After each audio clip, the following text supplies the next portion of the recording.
ಆತ್ಮೀಯರೇ ನಮಸ್ಕಾರ. ನಾಳೆ 10ನೇ ತಾರೀಕು ಬೆಲೆ ಏರಿಕೆ ಖಂಡಿಸಿ ಹಾಗೂ ಕೇಂದ್ರ ಮತ್ತು ರಾಜ್ಯ ಸರ್ಕಾರ ರಸಗೊಬ್ಬರಗಳ ಬೆಲೆ ಹೆಚ್ಚಿಗೆ ಮಾಡಿ ರೈತರಿಂದ ಸುಲಿಗೆ ಮಾಡುತ್ತಿರುವುದನ್ನು ತಪ್ಪಿಸಲು ಮತ್ತು FID ಇಲ್ಲದೆ ಗೊಬ್ಬರ ಕೊಡಬೇಕು. ಯಾಕಂದ್ರೆ ರೈತ ಅನಕ್ಷರಸ್ಥ, ರೈತನಿಗೆ ತಂಬು ಕೊಟ್ಟು ಗೊಬ್ಬರ ತೆಗೆದುಕೊಂಡು ಹೋಗಲು ಆಗೋದಿಲ್ಲ. ಅದನ್ನು ಸರ್ಕಾರ ಗಮನದಲ್ಲಿ ಇಟ್ಕೋಬೇಕು. ಇವತ್ತು ತಂಬು ಕೊಡುವಲ್ಲಿ ಏನಾದ್ರೂ ವ್ಯತ್ಯಾಸಗಳಾದರೆ ಅವನಲ್ಲಿ ಇರ್ತಕ್ಕಂಥ ಅಕೌಂಟ್ ಹಣ ಯಾರಿಗಾದ್ರೂ ಹೋದ್ರೆ ಏನ್ ಸಮಸ್ಯೆ ಆಗುತ್ತೆ, ಅದಕ್ಕೆ ಯಾರು ಹೊಣೆಗಾರ ಆಗುತ್ತಾರೆ? ಆ ಕಾರಣಕ್ಕಾಗಿ ದಯವಿಟ್ಟು ಜಿಲ್ಲಾಧಿಕಾರಿಗಳು ಮತ್ತು ಕೃಷಿ ಅಧಿಕಾರಿಗಳು ಎಚ್ಚೆತ್ತುಕೊಂಡು FID ಇಲ್ಲದೆ ತಂಬು ಕೊಡದೆ ಇವತ್ತು ರೈತನಿಗೆ ಗೊಬ್ಬರ ಸಿಗಬೇಕು. ರಸಗೊಬ್ಬರಗಳ ಬೆಲೆ ಇಳಿತ ಆಗಬೇಕು. ಇವತ್ತು ಬೆಲೆ ಏರಿಕೆಯಿಂದ ಇವತ್ತಿಂದ ಟ್ರ್ಯಾಕ್ಟರ್ 800 ರೂಪಾಯಿ ಇರ್ತಕ್ಕಂಥ ಬಾಡಿಗೆ 1000 ರೂಪಾಯಿ ಮಾಡಿದ್ದಾರೆ. ಬೆಲೆ ಏರಿಕೆ ಎಫೆಕ್ಟ್ ಇವತ್ತು 800 ರೂಪಾಯಿಗೆ ಒಂದು ಗಂಟೆ ಟ್ರ್ಯಾಕ್ಟರ್ ಹೊಡೆತಕ್ಕಂಥವ್ರು ಇವತ್ತು 1000 ರೂಪಾಯಿ ಕೇಳ್ತಾ ಇದ್ದಾರೆ. ಇಲ್ಲ, ರೈತನ ಬೆನ್ನಿಗೆ ನಿಲ್ಲಬೇಕಾದ್ರೆ ನೀವು ಸಬ್ಸಿಡಿಯಾಗಿ ನಮಗೆ ಡೀಸೆಲ್ ಕೊಡ್ರಿ.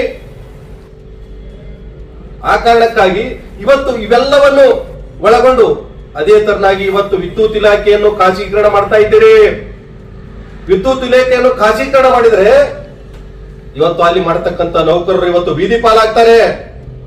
ಇವತ್ತು ರೈತ ಕಂಗಾಲಾಗಿ ಸಾಯ್ತಾನೆ. ಸರಿಯಾದ ಸಮಯಕ್ಕೆ ಕರೆಂಟ್ ಬರಲಿಲ್ಲ ಅಂದ್ರೆ ಕಟ್ ಮಾಡಿದ್ದಾರೆ, ಬಿಲ್ ಕಟ್ ಅಂತಾರೆ.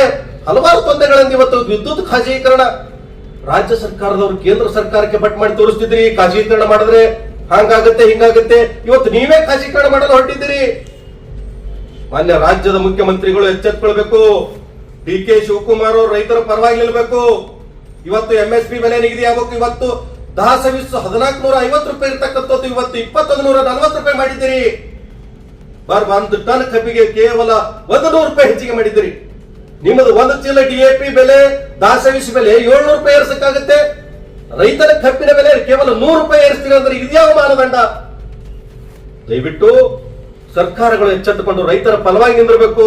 ಇವತ್ತು ಸಿದ್ಧಸಿರೆ ಕಾರ್ಖಾನೆ ಬಸನಗೌಡರು ಪಾಟೀಲ್ರ ತಾವೆಲ್ಲ ಹೇಳ್ತಿದ್ರಿ, ನನ್ನ ಕಾರ್ಖಾನೆ ಬಂದ್ರೆ ನಿಮಗೊಂದು ಒಳ್ಳೆ ದಿನ ಬರ್ತದ, ನಿಮ್ ಕಬ್ಬು ತೆಗೆದುಕೊಂಡು ನಾನು ಒಳ್ಳೆ ರೇಟ್ ಕೊಡ್ತೀನಿ ಅಂತಕ್ಕಂಥ ವಿಚಾರವನ್ನು ಚಾಲು ಆಗೋದಕ್ಕಿಂತ ಪೂರ್ವದಲ್ಲಿ ಹೇಳ್ತಿದ್ರಿ.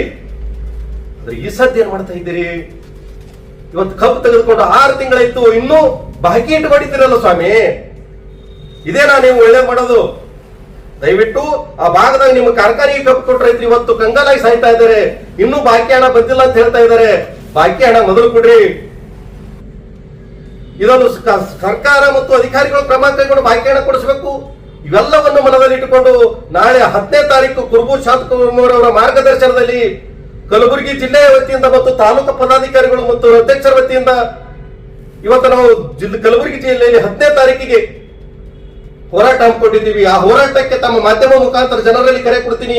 ಇವೆಲ್ಲ ವಿಚಾರಗಳನ್ನು ಮನದಲ್ಲಿ ಇಟ್ಟುಕೊಂಡು ಒಂದು ಹೋರಾಟ ಮಾಡಿ ನಮ್ಮ ಶಕ್ತಿಯುತವಾದ ಹೋರಾಟಕ್ಕೆ ಮಾಡಿದ ಸರ್ಕಾರವೆಲ್ಲವನ್ನು ಈಡೇರಿಸಲಿ ಅಂತಕ್ಕಂಥ ಮನೋಭಾವವನ್ನು ಇಟ್ಟುಕೊಂಡು ತಾವೆಲ್ಲ ಹೋರಾಟಕ್ಕೆ ಆಗಮಿಸಬೇಕಂತದ್ದು ತಮ್ಮಲ್ಲಿ ವಿನಂತಿಸಿಕೊಳ್ಳುತ್ತೇನೆ.